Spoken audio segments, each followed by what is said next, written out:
প্রথম আলো কথাটা বলা খুব ক্রাইসিস আমাদের জন্য। এরপর এটুকুন বলি, দেখেন আমরা অনেকে প্রথম আলোকে শুধু একটা পত্রিকা মনে করি, এইটা আমাদের দেখবার ভুল। প্রথম আলো হলো বাংলাদেশে এমন একটি প্রতিষ্ঠান, এমন একটি এজেন্সি যে একটা প্যারালাল রাষ্ট্র। আবার বলছি, প্রথম আলো একটা প্যারালাল রাষ্ট্র। এই কারণে একটা রাষ্ট্রের যেরকম অনেকগুলো উইং থাকে, যে উইং গুলো তাকে ফাংশন করে, প্রথম আলোর এমন কোনো উইং নাই যে উইং সে মেনটেন করে না। পত্রিকা এটা তার একটা ভার্সন, কিন্তু আপনি দেখেন না, এই পুরো গত 15-17 বছরে ফ্যাসিবাদের বয়ান নির্মাণে সব থেকে যে ন্যারেটিভ নির্মাণে যে সাহায্য করেছে এলিট ওয়েতে, সেটা প্রথম আলো। 101টা প্রমাণ দিতে পারবো সামনে বসে, এখন আমাকে সময় দিলে একদম তার কোটা আমার ফোনে আছে, আমার ফোনে সব, যে সে কি রিপোর্ট করেছে সবগুলো আছে। কিন্তু আপনি ভাবেন, হওয়ার কথা ছিল কি, এখন তো সে ভয়ে থাকার কথা, অ্যাটলিস্ট সে তার এই যে ফ্যাসিবাদের সে নির্মাণ, আপনি ভাবেন তারা খালেদা জিয়াকে নিয়ে নিউজ করেছে।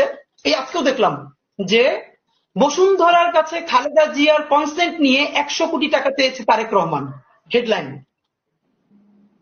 এখন এই যে বিএনপিকে ভিলেনাইজ করে তোলা, এইটি কি আসলে বিএনপি করেছে, অথবা বিএনপি এটার বিরুদ্ধে মামলা করেছে? মামলা কিন্তু করে নাই। এখন এরকম একটা তো কথা আমি আপনাকে শুধু কেন বললাম, আপনি প্রথম আলোকে বুঝতে হলে, আমি অনেক আগে একটা টকশোতে একটা শব্দ ব্যবহার করেছিলাম, আজকে আবার বলি, এটা হলো প্রথম আলো সিনড্রোম। প্রথম আলো সিনড্রোম হলো, আপনি ভাবেন, সে সরকার পড়ে যাবার পরে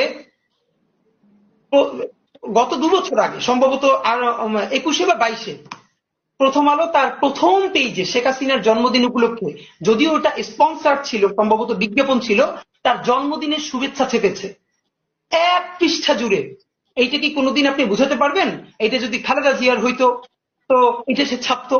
এটা তার একটা ব্যাখ্যা দাঁড় করায়, এটা নিয়ে আমরা কথা বলবো না। দেখেন, সে কি ছাপবে কি ছাপবে না, সে কাকে ভালো বলবে কাকে ভালো বলবে বলবে না, এইটা নিয়ে আমাদের কোনো কথা থাকতে পারে না, কারণ প্রত্যেকটা মিডিয়া এজেন্সি নিজস্ব ন্যারেটিভ থাকে এবং তার স্বাধীনতা আছে কি বল। কিন্তু তার যেটা স্বাধীনতা নাই, একজন নিরপরাধী মানুষকে জঙ্গি বলে তার জীবনকে শেষ করে দেয়ার, তার স্বাধীনতা